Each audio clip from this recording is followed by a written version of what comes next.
Hello everyone. तो आज हम लोग पढ़ेंगे क्लास 6 हिस्ट्री का chapter 4 what books and burials tells us. तो चलिए स्टार्ट करते हैं। तो इस चैप्टर में हम मेनली वैदिक पीरियड के बारे में पढ़ेंगे। तो वैदिक पीरियड को दो पार्ट्स में डिवाइड किया जाता है, अर्ली वैदिक पीरियड जिसको हम ऋग्वैदिक पीरियड भी कहते हैं और लेटर वैदिक पीरियड। तो इस चैप्टर में हम ऋग्वैदिक पीरियड पढ़ेंगे, लेकिन इसका भी थोड़ा सा देख लेते हैं। तो अर्ली वैदिक पीरियड मतलब कि ऋग्वैदिक पीरियड में लोगों को जन कहते थे। जैसे कहते नहीं है 2 जने 4 जने, तो लोगों को जन कहते थे।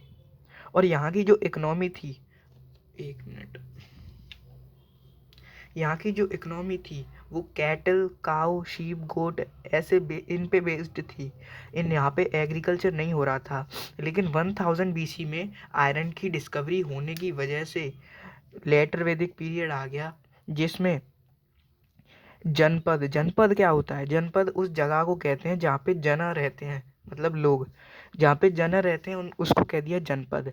और एक जनपद, 2 जनपद, 3 जनपद, ऐसे बहुत सारे जनपद मिलके महाजनपद बनाते हैं। और टोटल मतलब पहले टोटल 16 महाजनपद थे।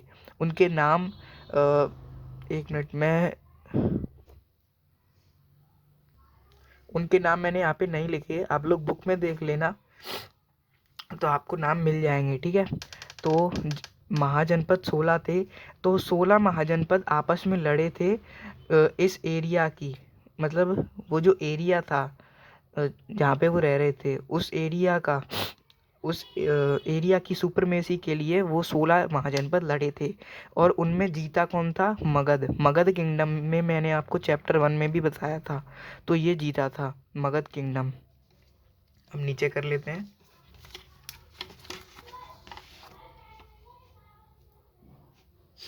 ठीक है। तो नोइंग अबाउट पास्ट, पास्ट के बारे में हमें मेनली 2 चीज़ों से पता चलता है। एक तो मटेरियल रिमेन्स, जो चीज़ें ज़मीन में हमें मिलती हैं एक्सकेवेशन के थ्रू, और रिटन सोर्सेज, कुछ चीज़ें हमें लिखी हुई भी मिलती हैं जैसे मैन्यूस्क्रिप्ट, इंस्क्रिप्शन। तो इसमें आज हम लोग ऋग्वेद के बारे में पढ़ेंगे, ये एक रिटन सोर्स है। तो मटेरियल जो रिमेन्स होते हैं, जो एक्सकेवेशन के थ्रू हमें मिलते हैं, वो कौन पढ़ता है? आर्कियोलॉजिस्ट। और जो रिटन सोर्स होते हैं उन्हें पढ़ते हैं हिस्टोरियंस। तो देखो, जो मटेरियल रिमेन्स हो गया उसको हमने बोल दिया बरियल्स, और रिटन सोर्स को बोल दिया बुक्स। तो इसी पे चैप्टर का नाम पड़ गया what books and burials tells us. तो बरियल्स में आज हम लोग बरियल के फीचर्स देखेंगे कि बरियल के फीचर्स क्या थे। मतलब अगर किसी की डेथ हो गई है तो उसको कैसे दफनाएंगे। और एक स्पेशल बरियल के बारे में भी हम देखेंगे जो कि इनाम गांव में मिला था। और बुक्स में हम ऋग्वेद को देखेंगे, ऋग्वेद को अच्छे से पढ़ेंगे। तो चलिए नीचे कर लेता हूँ। सबसे पहले बुक्स, मतलब बुक्स एंड बरियल्स पढ़ने हैं तो उसमें बुक्स सबसे पहले आ गया। तो बुक्स में वेदों के बारे में आपने पढ़ा होगा। तो Veda one of the oldest books है वर्ल्ड में, सबसे पुरानी बुक वेद है। और वेद 4 है, ऋग्वेद, सामवेद, यजुर्वेद, अथर्ववेद। इसमें हम ऋग्वेद के बारे में पढ़ेंगे इस चैप्टर में। तो जो ऋग्वेद है वो ओल्डेस्ट वेद है, और उस ये हिम्स कंटेन करता है। मतलब हिम्स क्या होती हैं अभी हम पढ़ेंगे। ऋग्वेद में हिम्स भी हैं। और इस किस लैंग्वेज में लिखी है? वैदिक संस्कृत। जो हम आज संस्कृत पढ़ते हैं ना, उससे बहुत अलग है ये वैदिक संस्कृत, ठीक है। और ये प्रिंट कब हुई? अभी कुछ 200 साल पहले ये प्रिंट की गई है, ठीक है। अब चलते हैं नेक्स्ट पेज की तरफ। अब ऋग्वेद के बारे में थोड़ा डिटेल से देख लेते हैं।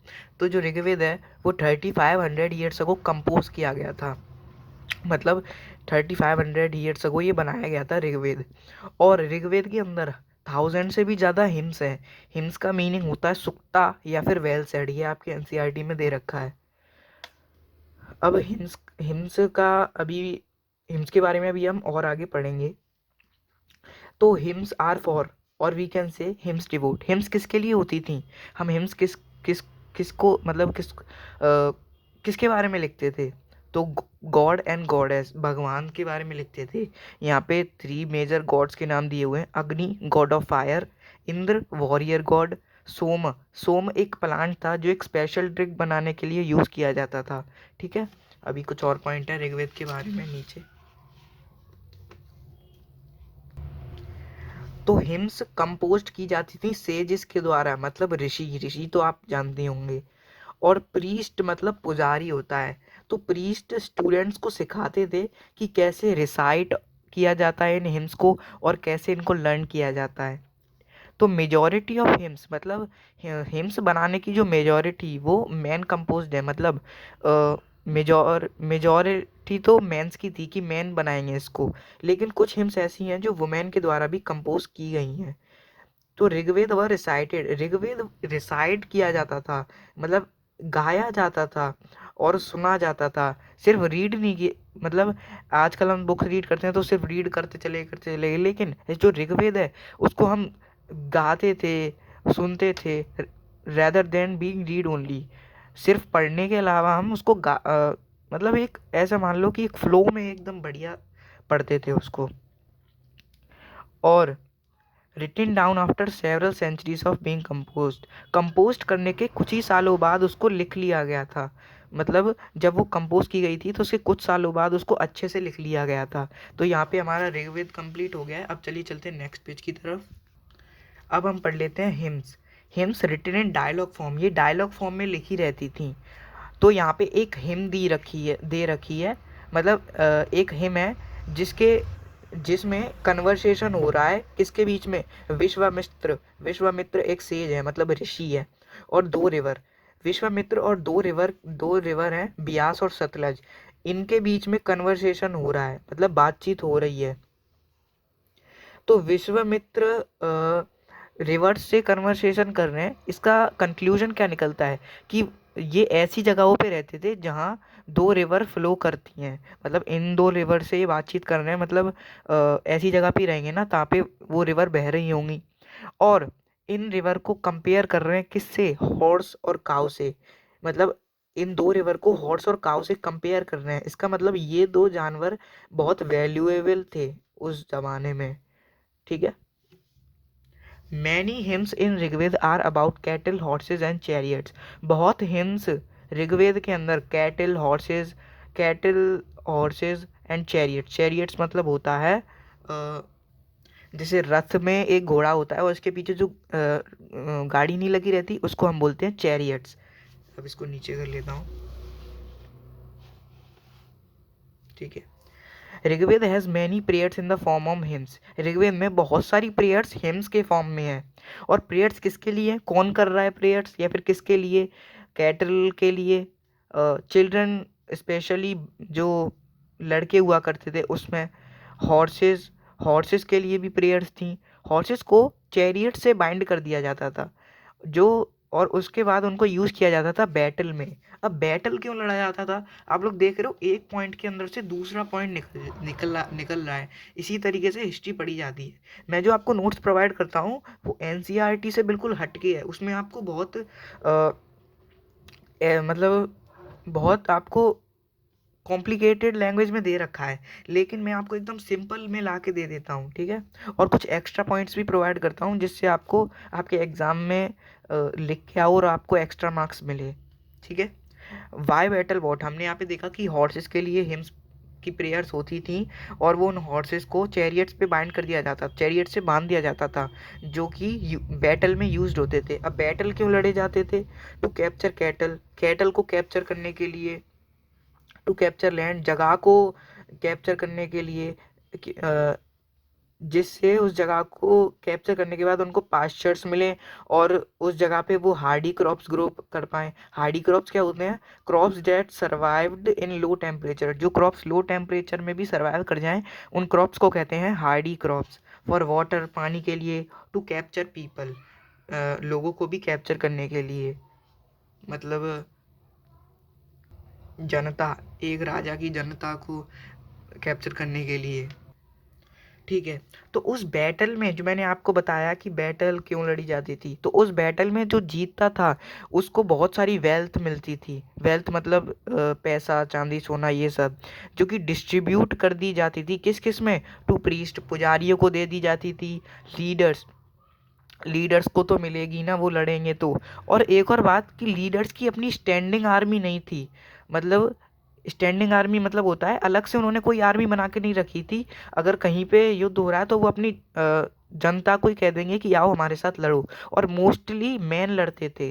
ठीक है, तो असेंबलीज होती थी वॉर के ऊपर डिस्कस करने के लिए, और उन असेंबलीज में एक स्किल्ड लीडर चूज किया जाता था। लीडर भी तो अच्छा होना चाहिए ना, तो उस असेंबली में वो लीडर चूज किया जाता था। और जो वेल्थ मिलती थी उसको हम एक और भी कामों के लिए यूज करते थे, कि हम यज्ञ मतलब फायर में हम उसको सेक्रीफाइस कर देते। क्या क्या सेक्रीफाइस करते थे? घी, ग्रेन, एनिमल्स। ये तो आज भी होता है, मतलब कहीं पे हवन होता है तो आग में क्या घी वगैरह डालते नहीं है, तो ये चीज़ पहले से होती आ रही है, ऐसा नहीं कि अभी हो रही है। चलो अब नीचे चलते हैं।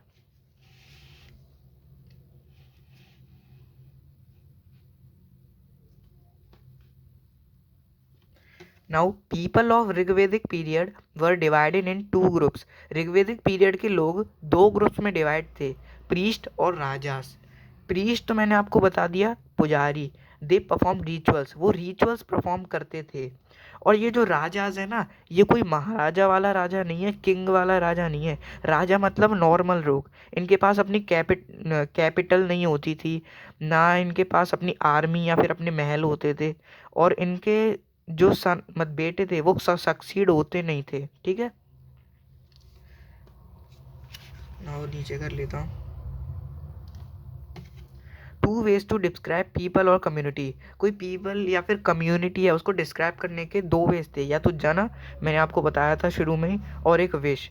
वैश्य को विश बोलते हैं। जैसे अगर हम जना की बात करें तो पुरु जना, भारत जना, यदु जना, या फिर पुरु विश, भारत विश, Yadu wish.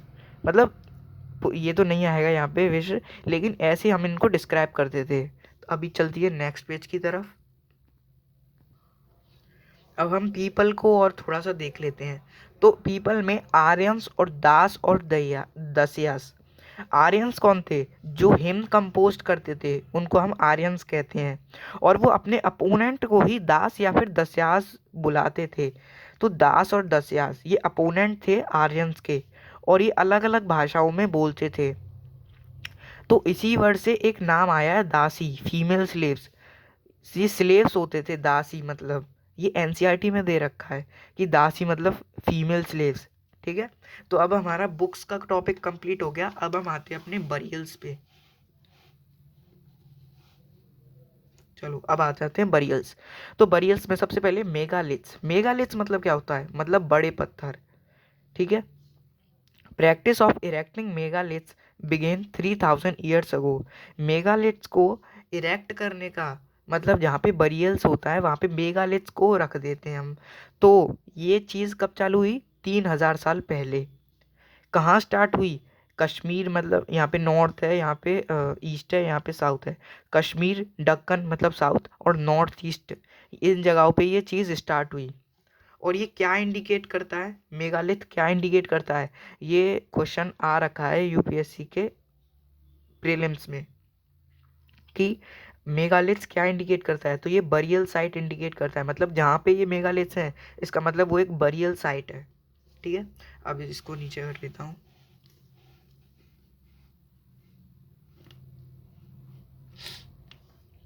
Indications that people are buried beneath. क्या क्या इंडिकेशंस हैं कि पीपल नीचे दबे हुए हैं मेगालिथ को इरेक्ट करने का? तो मेगालिथ किस तरीके से हम इरेक्ट कर सकते हैं? They can be on the surface, वो सरफेस के ऊपर भी हो सकते हैं या फिर सरफेस के नीचे भी हो सकते हैं। ठीक है, अंडरग्राउंड भी हो सकते हैं, और वो एक ऐसे फॉर्मेट में हो सकते हैं कि छोटे छोटे स्टोन बोल्डर्स ऐसे सर्कल में रखे हैं। जैसे मेरे पास पेंसिल नहीं है वरना मैं पेंसिल से बना देता, एक यहाँ, एक यहाँ, एक यहाँ, ऐसे पूरे सर्कल में रखे हैं। ठीक है, या फिर एक बड़ा सा पत्थर एक ही रखा है, या तो छोटे छोटे सर्कल में रखे हैं या एक बड़ा सा पत्थर है एक ही है। इस तरीके से मेगालिथ्स इरेक्ट किए जाते थे।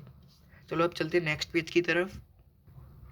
अब आते हैं common features of burial. Burial के कॉमन फीचर्स क्या थे? पहले पढ़ेंगे कॉमन फीचर्स, फिर पढ़ेंगे स्पेशल फीचर्स। ठीक है, तो कॉमन फीचर्स क्या थे? The did was buried with, जो जिसकी डेथ हो गई है वो कुछ चीज़ों के साथ दफनाया जाता था। किस चीज़ों के साथ? Pots called black and red ware. उसके उनमें पॉट्स रख दिए जाते उसके साथ, जो कि ब्लैक एंड रेड वेयर बोलते हैं उसको। टूल्स एंड वेपन्स भी रख दिए जाते थे जो कि आयरन के बने होते थे, ठीक है। स्केलेटन ऑफ हॉर्सेस, हॉर्सेस का स्केलेटन रख दिया। इक्विपमेंट ऑफ हॉर्स रख दिए, जैसे सैडल हो गया, ये चीज़। ऑर्नामेंट्स भी रखते थे, ऑर्नामेंट्स मतलब गहने, ऑर्नामेंट्स रखते थे जो कि गोल्ड या फिर सिल्वर के होते थे। अब चलते नीचे।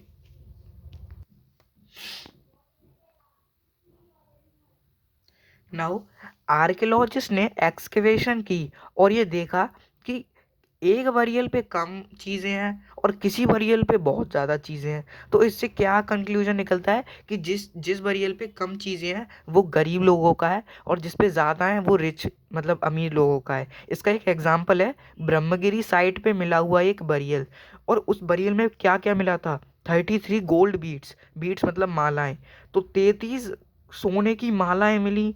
कॉन्च शेल मिला, शेल मतलब शंख जो रेत वगैरह में मिल जाता है हमें। कॉपर बैंगल्स मिले, और दो स्टोन की बीट्स, और दो स्टोन की बीट्स मतलब स्टोन की मालाएं पत्थर से बनी हुई, ठीक है। मैं नीचे कर लेता हूँ।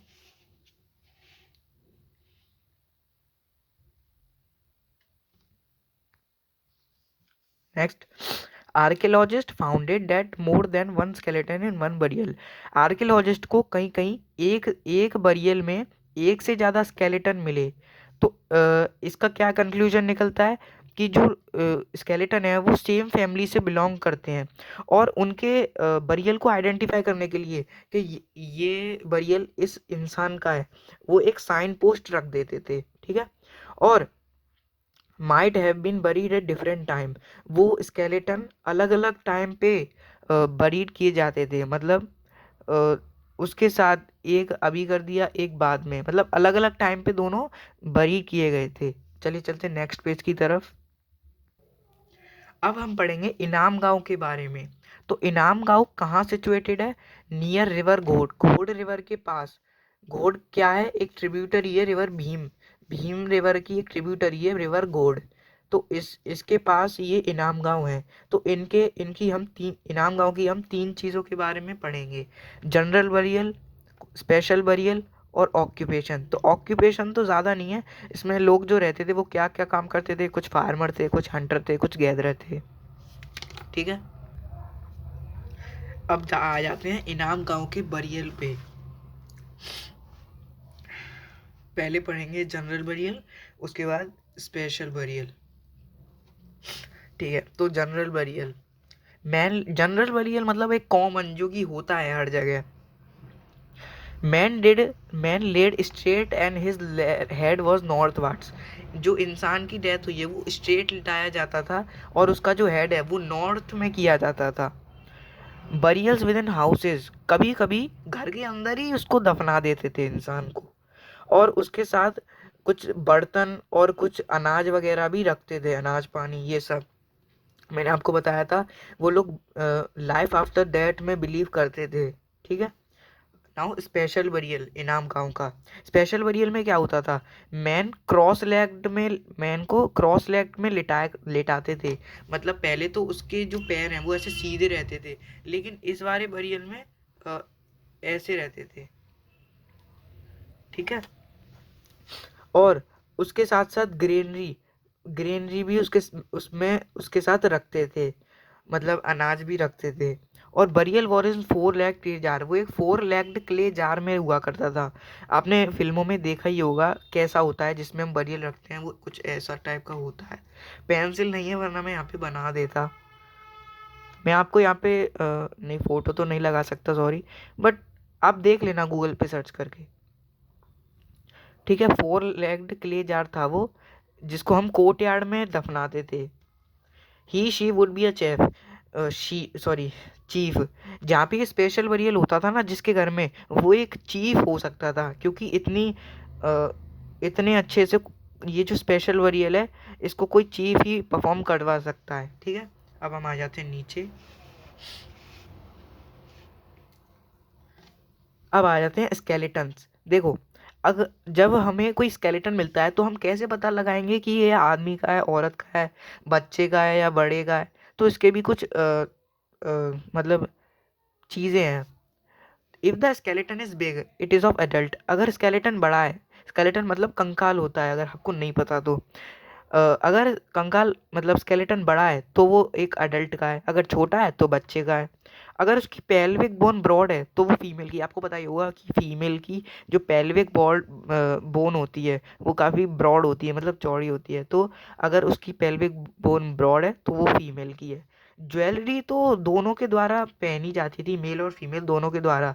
तो हम इसके बारे में श्योर नहीं थे कि जो ज्वेलरी बनाया है वो मेल है या फिर फीमेल। ठीक है, अब आते हैं नेक्स्ट जो कि हमारा लास्ट टॉपिक बचा है। अब आते हैं सिनेरियो इन चाइना, मतलब चाइना का सिनेरियो, मतलब चाइना में क्या हाल चल रहा था। तो 3500 ईयर्स अगो हमें ये नॉलेज मिली कि चाइना में भी लिखा जाता था। Knowledge of writing in China.